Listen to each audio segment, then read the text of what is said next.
నీతో నా అనుబంధం మాధుర్యమే, నీతో నా జీవితం సంతోషమే, నీతో నా అనుబంధం మాధుర్యమే.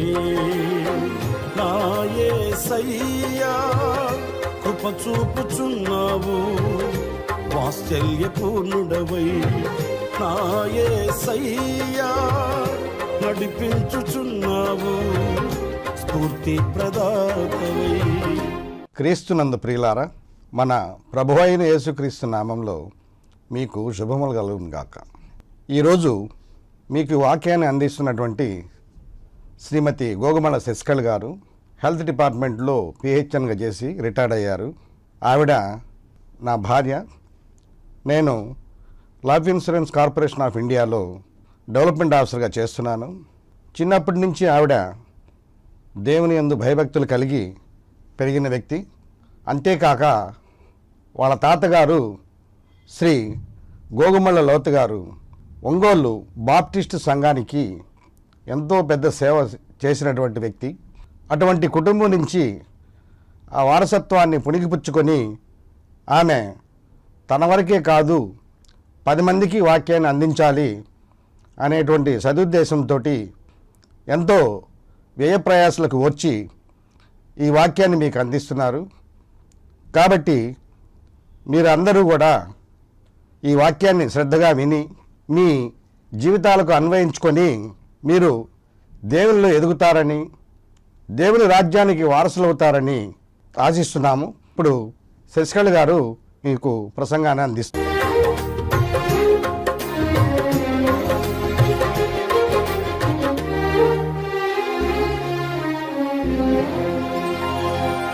దేవుని నామానికి స్తోత్రములు కలుగును గాక. మనల్ని ఆయన రెక్కల చాటున భద్రపరిచి ఆయన వాక్యాన్ని ప్రకటించడానికి మమ్మల్ని బ్రతికించి ఆయన కృపలో దాచుకొని ఈ యొక్క దినాన్ని మనం దయచేశారు. యేసయ్యకి స్తోత్రాలు చెల్లిస్తున్నాం. ఆయన వాక్యాన్ని ప్రకటించడానికి ఇచ్చిన గొప్ప ధన్యతను బట్టి స్తోత్రాలు చెల్లిస్తున్నాం. మరి అందరూ కూడా మరి ఈ వాక్యాన్ని విని మీ హృదయాల్లో దాచుకొని ఆ వాక్యానుసారంగా జీవించాలని ప్రభు పేట మీరందరినీ కోరుచున్నాను. మరి చిన్న ప్రార్థన చేసుకుందాం. స్తోత్రములు తండ్రి, పరిశుద్ధుడా నీకు స్తోత్రాలు, మహోన్నతుడా మహాగణుడా నీకే స్తోత్రాలు స్తుతులు చెల్లిస్తున్నాం. అయా ఈ యొక్క నూతన సంవత్సరం ప్రభువా, అయా నాయన నీ వాక్యాన్ని చెప్పడానికి నాకు ఇచ్చిన గొప్ప ధన్యతను బట్టి నీకు స్తోత్రములు. అయా ఎవరికి లేని ధన్యత ప్రభువా నాయన, దేవదూతలకు లేని ధన్యత ప్రభు, ధూళినైనా నాకు దయచేసి నీ బంగారు వాక్యాన్ని ప్రకటించడానికి నాకు ఇచ్చిన గొప్ప భాగ్యాన్ని బట్టి నీకు స్తోత్రాలు చెల్లిస్తున్నాం. అయా నా తండ్రి, నీ వాక్యము వెలుగు కలిగేటట్టుగా, అనేకులు ఈ వాక్యాన్ని విని బలపడేటట్లుగా, అనేకులు ఈ వాక్యాన్ని విని ప్రభు రక్షణ పొందుటూ సహాయం చేయండి. అయా నీ వాక్యం బలమైంది. అయా నీ వాక్యం తండ్రి నీకు స్తోత్రములు దేవా. నీ వాక్యపు వెలుగులో ప్రతి బిడ్డను ఉంచండి. నీ వాక్యం తండ్రి నాయన నీకే స్తోత్రాలు తండ్రి. ఎవరైతే వింటున్నారో ఆ వాక్యం ద్వారా వాళ్ళని స్వస్థపరచండి. ఆ వాక్యం ద్వారా అనేక కార్యాలు, గొప్ప కార్యాలు, అద్భుత కార్యాలు, ఆశ్చర్యకాలు మీరు జరిగించి నీ నామానికి మహిమ తెచ్చుకోండి తండ్రి. నన్ను నీ సిలువ చాట్ల మరుగు చేసుకొని ప్రభా మీరే నాతో మాట్లాడి బోరగా ఉండి అన్ని విషయాల్లో నా తండ్రి నీ జ్ఞానంతో నన్ను నింపి అయా మీరే నాతో ఉండి సహాయం చేయవల్లని యేసయ్య పరిశుద్ధ నామములో అడుగుచున్నా నా గొప్ప పరమ తండ్రి, ఆమేన్. ఈ దినాన మరి వాక్యాన్ని మనం చూసుకుందాం. మరి వాక్యంలో అంశము ఏంటంటే ఆత్మ సంబంధమైన బడి. ఇప్పుడు ఆత్మ సంబంధమైన బడి ఏంటో మనం తెలుసుకుందాం. మరి 2 బళ్ళు ఉన్నాయి. శరీర సంబంధమైన బడి ఉంది, ఆత్మ సంబంధమైన బడి కూడా ఉంది. దేవుని బడి అంటే దేవునితో ఎంతవరకు మనము ఎదిగాము అనేటువంటి విషయం. దేవుని బడి, దేవుని ఆత్మ సంబంధమైన బడి అంటే దేవునిలో ఎంత తెలుసుకున్నాము, దేవునితో మనం ఎటువంటి సంబంధం కలిగి ఉన్నాము అనేటువంటి విషయాలు మనము నేర్చుకున్నాం. దేవుని బడి, దేవుని బడిలో మనం చేరితే ఎలా ఉంటాము అనేటువంటి విషయాలు మనము తెలుసుకుందాం. ముఖ్యంగా మనం దేవుని బడిలో ఉంటే ఎలా ఉంటాము, శరీర సంబంధమైన బడిలో ఎలా ఉంటామనే విషయాలు మనము ఈ దినాన వాక్యం ద్వారా మనం తెలుసుకుందాం. మరి శరీర సంబంధమైన బడి అంటే ఏంటంటే చిన్నపిల్లలు ఎదగంగానే వాళ్ళకి 5 years రాగానే మనం స్కూల్లో చేరుస్తాం. స్కూల్లో చేర్చినప్పుడు ఎంతగానో అసలు బడికి పోతున్నాడని చెప్పేసి మనం ఆ బిడ్డని చక్కగా రెడీ చేసి చక్కగా బాగా బిడ్డకి పుస్తకాలు మరి బ్యాగ్ అన్నీ రెడీ చేసి మరి ఎంతగానో ఆ బిడ్డను మనం రెడీ చేసి ఆ బడికి పోతున్నాడని చెప్పేసి చక్కగా ఆ బిడ్డను అన్నీ రెడీ చేస్తాం. చక్కగా బాక్సులు మరి తినటానికి బాక్సు మరి మరి పుస్తకాలు బ్యాగు అన్నీ చిన్న బిడ్డకి ఇచ్చి బడిలో పోతున్నాడని చెప్పేసి చక్కగా పంపిస్తాం. అయితే బడికి పోయేటప్పుడు మరి ఏం చేయాలా? బడికి పోయేటప్పుడు అంటే ఆ బిడ్డకి ప్రార్థన చేసి పంపించము. ప్రార్థన చేసి బిడ్డని పంపిద్దామనే ఆలోచన కొంతమందికి రాదు. పిల్లలు బడికి పోయేటప్పుడు కానీ పిల్లలు నడవలసిన త్రోవలో కానీ వాళ్ళని దేవుని యొక్క విషయంలో మనం నడిపించాలి. మరి చూడండి వాక్యంలో సామెతలు 22:6 చూసుకుందాం. బాలుడు నడవవలసిన త్రోవను వానికి నేర్పుము. వాడు పెద్దవాడైనప్పుడు దాని నుండి తొలగిపోడు అంటున్నారు. చూడండి, బాలుడు నడవవలసిన త్రోవని వానికి నేర్పాలి. పెద్దవాడైనప్పుడు వాడి నుంచి తొలగిపోడు. చిన్న ప్రాయం నుంచే మనము బాలుడిని దేవుని మార్గంలోకి, దేవుని వాక్యంలోనికి, దేవుని యొక్క ఆత్మ సంబంధమైన బడిలోనికి, ఈ బడితో పాటు ఆ బడిని కూడా మనం నేర్పించే వాళ్ళంగా ఉండాలి. బాలుడు నడవవలసిన త్రోవని వానికి నేర్పుము. పెద్దవాడైనప్పుడు వాళ్ళ నుంచి తొలగు. ఎవరైతే పిల్లలు వాళ్ళు చిన్నతనములోనే పిల్లల్ని దేవుని యొద్దకు నడిపిస్తారో వాళ్ళు పెద్దవాళ్ళు అయినప్పుడు దాని నుంచి తొలగిపోరు. దేవుని వాక్యాన్ని వాళ్ళకి బాగా నాటాలి. చిన్నప్రాయం నుంచే శరీర సంబంధమైన బడితో పాటు ఆత్మ సంబంధమైన బడిని కూడా వాళ్ళకి నేర్పించాలి. పెద్దవాడైనప్పుడు దాని నుంచి తొలగిపోడు. అసలు ఆత్మ సంబంధమైన బడి కానీ దేవుని విషయాలు కానీ బిడ్డలకి నేర్పించకుండా శరీర సంబంధమైన బడిలోనే ఆజ్ఞానముతోనే తల్లిదండ్రులు పెంచుతారు. ముందు తల్లిదండ్రులే దేవుళ్ళో ఉండకుండా ఉంటే, వాళ్ళే సరైనటువంటి దేవుని మార్గంలో ఉండకుండా ఉంటే చిన్నపిల్లల్ని బిడ్డల్ని ఏ విధంగా పెంచుతారు? అలా కాకుండా వాళ్ళు కూడా దేవుని అనుసరించి పిల్లల్ని చిన్న ప్రాయం నుంచే దేవుని మార్గంలో, దేవుని బడిలో, దేవుని యొక్క ఆశీర్వాద దేవుని యొక్క బడిలో వాళ్ళని పెంచాలి. దేవుని జ్ఞానముతో వాళ్ళని పెంచే వాళ్ళంగా మనము ఉండాలి. చూడండి, ఆదికాండము 22:1. ఆ సంగతులు జరిగిన తర్వాత దేవుడు అబ్రహామును పరిశోధించెను. ఎట్లనగా ఆయన అబ్రహామా అని పిలవగా అతడు చిత్తము ప్రభువా నేను. చూడండి, అబ్రహాముని దేవుడు పిలిచాడు. అబ్రహామా అని దేవుడు మాట్లాడాడు అబ్రహాంతో. అబ్రహాం ఏమన్నాడు? చిత్తం ప్రభువా అన్నాడు. దేవుడు అబ్రహామును పిలిచాడంటే అబ్రహాము దేవునితో ఒక సంబంధం కలిగి ఉన్నాడు. ఆత్మ సంబంధమైన విషయాల్లో అబ్రహాంకు దేవునికి ఒక ప్రత్యేకమైన సంబంధం కలిగి ఉన్నాడు, అనుబంధము కలిగి ఉన్నాడు. దేవునితో ఒక కనెక్షన్ పెట్టుకొని ఉన్నాడు, దేవునితో మంచి సంబంధం కలిగి ఉన్నాడు. అబ్రహాము దేవునితో మాట్లాడుతున్నాడు. అబ్రహామా అనగానే చిత్తం ప్రభువా అంటున్నాడు. అయితే అబ్రహాంతో ఏమన్నాడో తెలుసా? నీకొక్కగానన్న ఒక్క కుమారుణ్ణి నాకు బలి ఇవ్వన్నాడు. చూసావా? ఒక్కగానొక్క కుమారుణ్ణి నాకు బలి అన్నాడు. లేక పుట్టాడు. 100 సంవత్సరాలకి అబ్రహాముకి కుమారుణ్ణి ఇస్తే ఆ కుమారుణ్ణి మరి బలి ఇవ్వనంటే, సరే ప్రవ్వా ఇవ్వనల్లా, సరే ప్రవ్వా తీసుకో, ఆ ఒక్కగానొక్క కుమారుణ్ణి నువ్వు తీసుకో అని చెప్పేసి అన్నాడు. అబ్రహాము దేవుణ్ణి నమ్మాడు కనుక అది అతనికి నీతిగా ఎంచబడింది. అబ్రహాము నీతిని కోరుకున్నాడు, నీతిని ప్రేమించాడు. అబ్రహాములో నీతి ఉంది, ఆ నీతి యేసయ్య ద్వారా వచ్చింది. అబ్రహాము నీతిమంతుడు కనుక అబ్రహాము ఆత్మ సంబంధమైన బడిలో ఎదిగాడు. కాబట్టి కుమారుని ఇవ్వటానికి కూడా వెనుకాళ్ళ. నీ ఒక్కగానొక్క కుమారుని ఇస్తావంటే సరే ప్రభువా అన్నాడు. కుమారుని ఇవ్వటానికి సిద్ధపడ్డాడు. ఆత్మ సంబంధమైన బడిలో అబ్రహాము ఎంత స్థితికి ఎదిగాడు అనేటువంటి విషయం మనము తెలుసుకోవాలి. ఇప్పుడు శరీర సంబంధమైన బడులు ఎన్నో ఉన్నాయి, కానీ ఆత్మ సంబంధమైన బడిలో మనం ఎక్కువ ఎదిగే వాళ్ళంగా ఉండాలి. అబ్రహాం ఏ విధంగా మెట్టుకు ఎలా ఎదిగి కుమారుని కూడా ఇవ్వటానికి సమర్పించుకున్నాడో అదే విధంగా మనం కూడా ఉండాలి. కాబట్టి అటువంటి అనుబంధంలో మనము ఆత్మ సంబంధమైన అనుబంధంలో మనము ఎదగాలి. తర్వాత రూతు గ్రంథము 3:10. అతడు నా కుమారి యెహోవా చేత నీవు దీవెన నొందిన దానవు కొద్దివారే గాని గొప్పవారే గాని యవనస్తులను నీవు వెంబడింపక యుండుట వలన నీవు మునుపటి సత్ప్రవర్తన కంటే అదిగో వెనుకటి ప్రవర్తన ఎక్కువైందంట రూతుకి. చూసారా, భర్తతో ఉన్నప్పుడు ఉన్నటువంటి క్యారెక్టర్ కంటే భర్త చనిపోయిన తర్వాత ఆమె విషయంలో మనం ఆలోచించినట్లయితే దేవునితో ఒక సంబంధం, దేవునితో ఒక అనుబంధం కలిగి ఉంది రూతు. ఏమంది? అత్తతో ఏమంటుంది? నీ దేవుడే నా దేవుడు, నువ్వు చచ్చిపోయేంత వరకు మననిద్దరిని ఎవరు ఎడబాపలేరు అంటుంది రూతు. రూతు ఏ విధంగా తన ఆత్మీయ జీవితంలో ఏ విధంగా ఎదిగింది దేవుల్లో అనేటువంటి విషయం మనం తెలుసుకున్నట్టయితే ఆత్మ సంబంధమైన బడిలో ఆమె ఎంతో హైలోకి వెళ్ళిపోయింది. అందుకే ఆమె ఆశీర్వదించబడిందని వాక్యంలో మనం చూస్తున్నాం బైబిల్లో. మరి చూసారా, ఆత్మ సంబంధమైన బడిని మనము ఎక్కువగా ఆహ్వానించే వాళ్ళంగా ఉండాలి. శరీర సంబంధమైన బడులు అంటే అందరు మా అబ్బాయిల్ని అక్కడ చదివించాలి, ఇక్కడ చదివించాలా, మరి డాక్టర్లను చేయాలా, మరి ఇంకేంది ఇంజనీర్లు చేయాలి, ఇంకా ఎంతెంతో పెద్ద చదువులు చదివించాలని చెప్పేసి ఆశపడుతూ ఉంటారు. అయితే దేవుని యొక్క దయ, దేవుని యొక్క కృప, దేవుని యొక్క ఇది మన దగ్గర ఉందా లేదా మన బిడ్డల పెట్టాలని మనము ఆలోచించుకోవాలి. ఆదికాండము చూడండి 26:12 చూద్దాం. ఇస్సాకు ఆ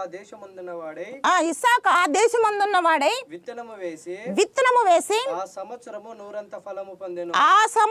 నూరంతల ఫలం పొందాడు. యెహోవా అతన్ని ఆశీర్వదించిన గనుక ఆ మనుష్యుడు గొప్పవాడాయననుంది. చూసారా, ఇస్సాకు ఆ సంవత్సరములో విత్తనం వేసినప్పుడు బహుగా పండింది. ఇస్సాకు ఏ విధమైన ఆత్మ సంబంధమైన బడిలో ఎదిగాడు, తండ్రికి విధేయత కలిగి ఉన్నాడు. ఇస్సాకు విధేయత కలిగిన బిడ్డ, తండ్రి మాటకి లోబడినటువంటి బిడ్డ, దేవుని మాటకి లోబడేటువంటి బిడ్డ, దేవుణ్ణి ప్రేమించేటువంటి బిడ్డ. ఇస్సాకు బహుగా దేవుని బడిలో ఎదిగినటువంటి బిడ్డ.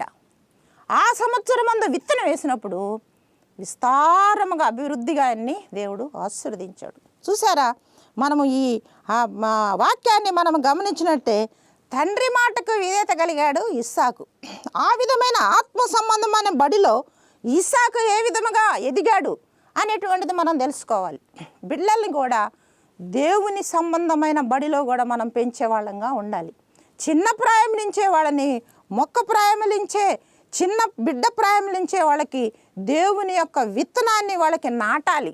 దేవుని యొక్క వాక్యాన్ని వాళ్ళు అనుసరించేటట్లుగా ఆత్మ సంబంధమైన బడిని కూడా బిడ్డలకి మనము నేర్పించే వాళ్ళంగా ఉండాలి. మనము గొప్పవారము కావాలంటే శరీర సంబంధమైన బడిలో చదవటము ఒకటైతే ఆత్మ సంబంధమైన బడిలో మనం ఎదగాలి. శరీర సంబంధమైన బడిలో మనం ఎదుగుతూ ఉంటాము.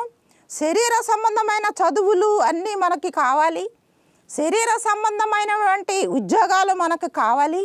కానీ ఆత్మ సంబంధమైన బడిలో ఆత్మ సంబంధమైనటువంటి విషయాల్లో కూడా మనము ఎదిగే వాళ్ళంగా ఉండాలి. ఆత్మ సంబంధం కూడా మనము గొప్పవారంగా అవుతాం. మరి ఆత్మ సంబంధంగా మనం ఎప్పుడైతే ఎదుగుతామో ఆత్మ సంబంధమైన ఆశీర్వాదాలు కూడా మనకి వస్తాయి. సామెతలు 8:21 చదువుకుందాం. నన్ను ప్రేమించు వారిని ఆస్తికర్తలుగా చేయుదును, వారి నిధులను నింపుదును. చూసారా, ఎప్పుడైతే ఆయన్ని ప్రేమిస్తామో, ఎప్పుడైతే ఆయన మీద మనం దృష్టి ఉంచుతామో, యేసు ప్రభువును మనం ఎప్పుడైతే ప్రేమిస్తామో వాళ్ళని ఆస్తికర్తలుగా చేస్తాడు. వాళ్ళ నిధులను కూడా నింపుతాను అంటున్నాడు సామెతల్లో.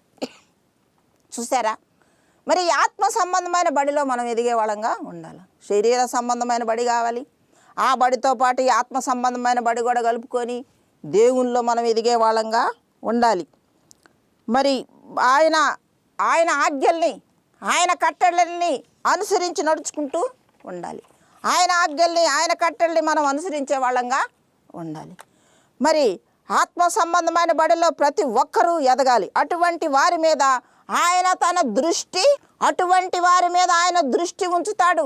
ఎవరైతే ఆత్మ సంబంధంగా దేవుని ప్రేమిస్తూ ఆయన బడిలో ఎదుగుతుంటారో వాళ్ళ మీద యేసు ప్రభు దృష్టి ఉంచుతాడు. దృష్టి ఆయన కన్నులు వాళ్ళ మీద ఉంటాయి, ఆయన బిడ్డల మీద ఉంటుంది. ఆయన బిడ్డలం కాకుండా, యేసు ప్రభు బిడ్డలం మనం కాకుండా లోక సంబంధమైన బిడ్డలుగా మనం ఉన్నట్లయితే ఆయన కను దృష్టి మన మీద ఉండదు. పిల్లలు మరి వాళ్ళు చిన్నప్పటి నుంచే దేవుని యందు భయభక్తులు కలిగి దేవుళ్ళు ఎదిగే వాళ్ళంగా, దేవుణ్ణి ప్రార్థన చేసే బిడ్డలుగా మనం వాళ్ళని పెంచాలి. ఆ విధంగా పెంచితే వాళ్ళ మీద దేవుని దృష్టి ఉంటుంది. ఎవరైతే దేవుని ప్రేమిస్తారో వాళ్ళ మీద ఆయన కను దృష్టి ఉంటుంది. చూడండి, యోబు 1, 8, 9, 10 వచనాలు చదువుకుందాం. అందుకు యెహోవా, నీవు నా సేవకుడైన యోబు సంగతి ఆలోచించితివా?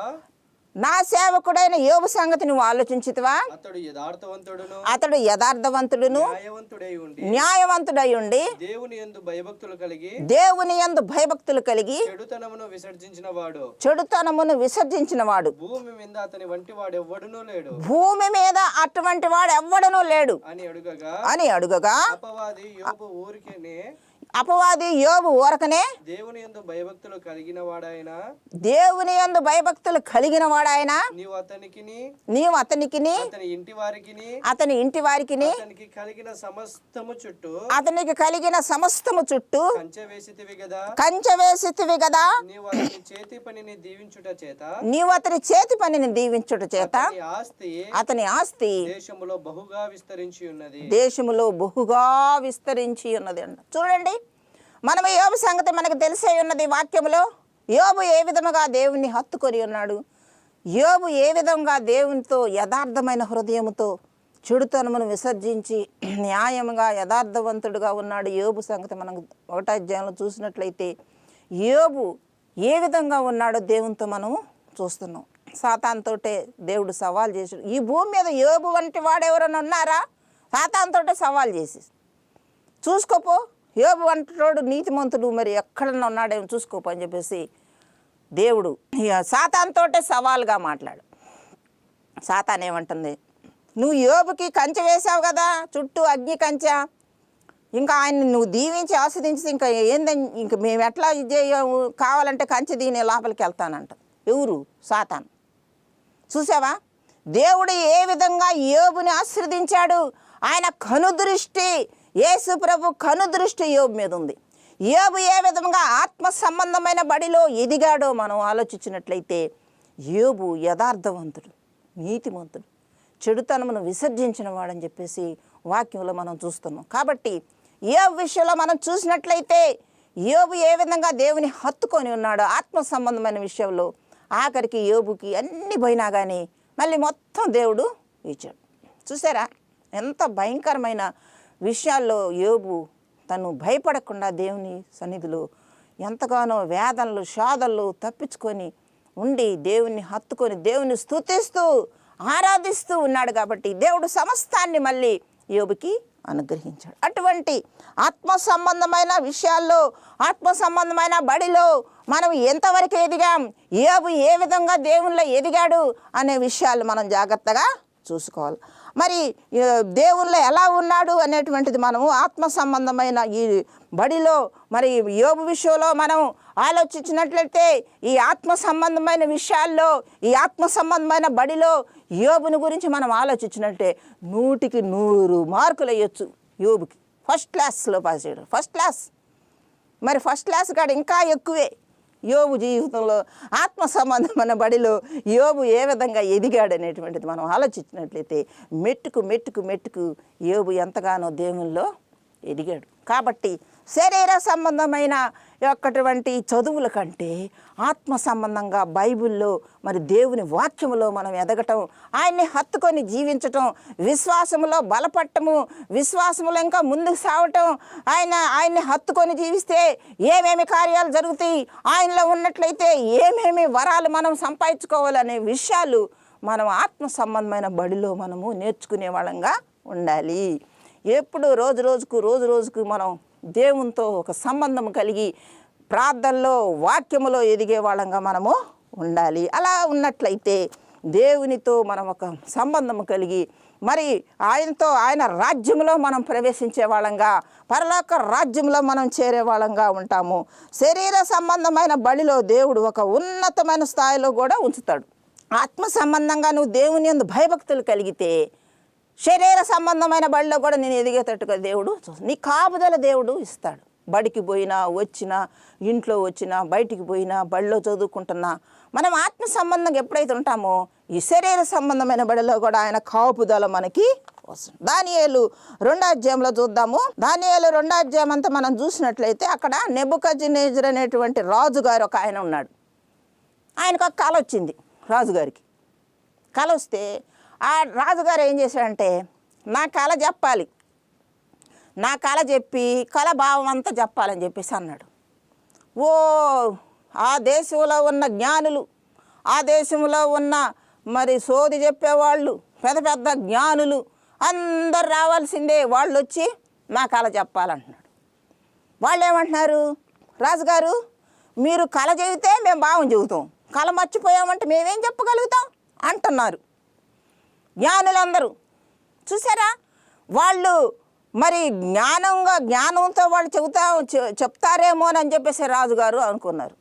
అయితే వాళ్ళు శరీర సంబంధమైన జ్ఞానముతో రాజు దగ్గరకు వచ్చినప్పుడు రాజుగారి కళ చెప్పలేకపోయారు. చూసారా, అయితే మీ రాజ్యంలో ఒక ఆయన ఉన్నాడు, ఆయన చెప్తాడని చెప్పేసి చెప్పినప్పుడు ఆయన పేరే దానియేలు. దానియేలు గారు వచ్చినప్పుడు దానియేలు గారితో చెప్పాడు.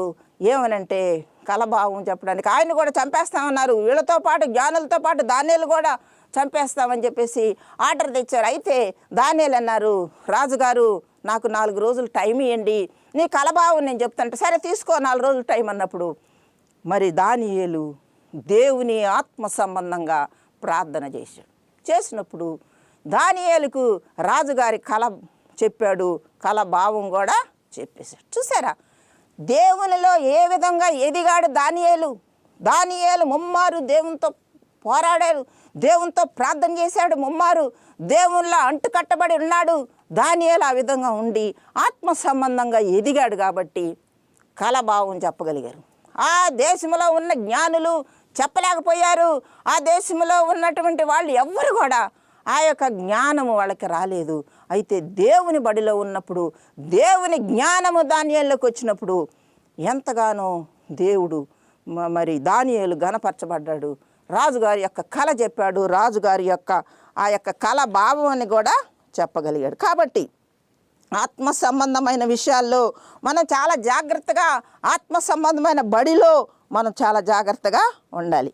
కాబట్టి ఈ ఆత్మ సంబంధమైన బడి ఎంతగానో ఎదిగి దాంట్లో ఉన్నట్లయితే గొప్ప గొప్ప కార్యాలు మనం చేయగలిగే వాళ్ళంగా ఉంటాం. దానియేలు ఏ విధంగా దేవుని సన్నిధిలో దేవుని ఆత్మ సంబంధమైన బడిలో ఎదిగాడు, ఎటువంటి విషయాలు రాజుగారికి చెప్పాడో మనం గమనించినట్లయితే దానియేలుని రాజుగారు ఒక ఉన్నతమైన స్థితిలోకి తీసుకొని వచ్చాడు. కాబట్టి శరీర సంబంధమైన బడి కంటే ఆత్మ సంబంధమైన బడి మనకి చాలా ముఖ్యమైంది. ఆ విధంగా మనము ఎదిగే వాళ్ళంగా మనము ఉండాలి. ఇంకొక విషయం ఏంటంటే, అపోస్తల కార్యం 3వ అధ్యాయంలో మనం చూసినట్లే పగలు 3 గంటల ప్రార్థనా కాలమున పేతురును మరి యోహానులు దేవాలయంకి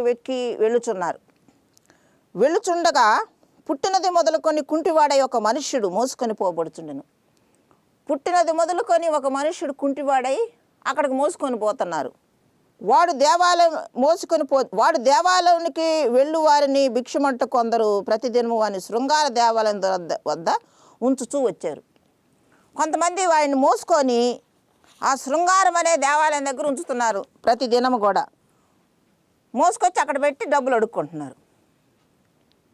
పేతురు యోహానులు పగలు ఇంచుమించు 3 గంటల సమయంలో వాళ్ళు అక్కడికి వెళ్తూ ఉన్నారు దేవాలయానికి. అప్పుడు ఈ కుంటివాడిని చూశారు. పేతురు చూసి ఏమంటున్నారు తెలుసా?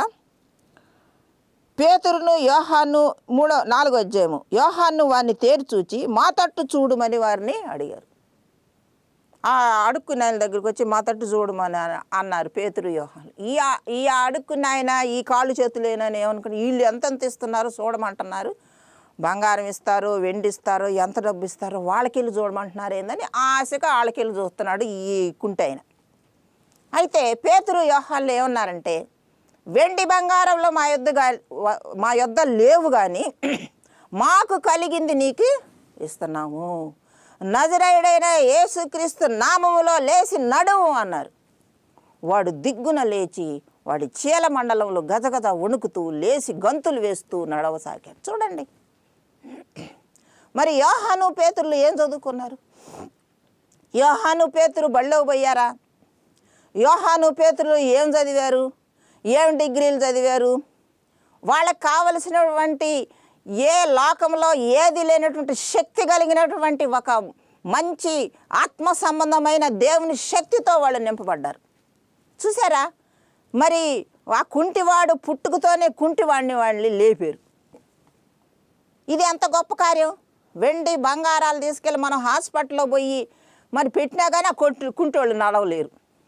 ఎంతంత డబ్బు పెట్టి లక్షలు పెట్టి మేము పెట్టామమ్మా, మేము 40 లక్షలు పెట్టాం, 50 లక్షలు పెట్టాం, అయినా బతకలేదమ్మా, కరోనా వచ్చింది, చచ్చిపోయాడు. కొంతమంది డాక్టర్లకు కూడా అర్థం కావట్లా. కొన్ని కరోనా కేసులు డాక్టర్లు కూడా అర్థం కాని కేసులు కూడా ఉన్నాయి. అయినా కానీ లక్షలు పెట్టిన వాళ్ళు బ్రతకకుండా చనిపోతున్నారు. చూసారా? ఆత్మ సంబంధంగా మనం ఎప్పుడైతే ఎదుగుతామో, ఈ ఆత్మ సంబంధమైన బడిలో మనం ఎప్పుడైతే ఉంటామో, దేవుడు మనల్ని ఒక ఉన్నతమైన స్థితిలోనికి తీసుకొని వెళ్తాడు. పేతురు యోహాన్లు ఏం చదివారు? ఏమి చదవకపోయినా వాళ్ళ దగ్గర గొప్ప దేవుని శక్తిని వాళ్ళు పొందుకున్నారు. ఏ విధంగా దేవుల్లో ఎదిగారు కాబట్టి ఆ కుంటివాడిని వాళ్ళు లేపారు. అటువంటి ఎదుగుదల, అటువంటి ఆత్మ సంబంధమైన శక్తిని మనం కూడా పొందుకునే వాళ్ళంగా ఉండాలి. ఆత్మ సంబంధమైన బడిలో మనం ఎదిగే వాళ్ళంగా ఉండాలి. శరీర సంబంధమైన బడిలో ఉంటూ కూడా దేవుణ్ణి మనం అంటుకట్టుకొని దేవునితో సంబంధం కలిగి దేవుణ్ణి ఆశీర్వదించి దేవుని హృదయంలో చేర్చుకున్నట్లయితే దేవుడు మనల్ని ఒక ఉన్నతమైన స్థితిలో నడిపిస్తాడు. దేవుడు ఈ వాక్యాన్ని దీవించునుగాక. చిన్న ప్రార్థన చేసుకుందాం.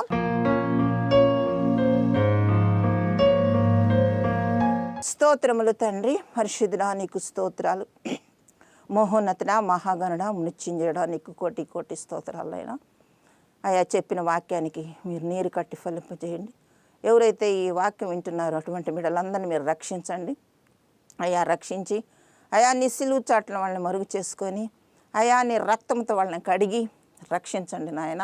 ఈ వాక్యం వాళ్ళ హృదయాల్లో నాటబడి వాళ్ళు కూడా ఆత్మ సంబంధమైనటువంటి విషయాల్లో వాళ్ళు ఉండుటకు నాయన పరసంబంధమైన పాటుపడే బిడలుగా, పరలోక సంబంధమైన విషయాల కోసం పాటుపడే బిడలుగా వాళ్ళు మార్చండి. ఎవరైతే టీవీలో వింటున్నారో అటువంటి వాళ్ళు ముట్టండి, తాకండి, స్వస్థపరచండి, రక్షించండి, రక్షణ దయచేయండి. ఎవరైతే అనారోగ్యంతో వాళ్ళు ముట్టండి, ఎవరైతే కరోనాతో బాధపడుతున్నారో వాటిని ముట్టు తాకు స్వస్థపరచునైనా ప్రభా, ఈ వాక్యానికి మీరే నీరు కట్టి ఫలింపజేసి సహాయం చేయవాలని యేసయ్య పరిశుద్ధ నామములో అడుగుచున్నా నా గొప్ప పరమ తండ్రి, ఆమేన్. ఇంతవరకు ఈ వాక్యం విన్నారు కదా. ఈ వాక్యము వినుట వలన మీరు బలపడ్డారని విశ్వసిస్తున్నాం. మరిన్ని వివరాల కోసం మా ఫోన్ నెంబర్ 8897194858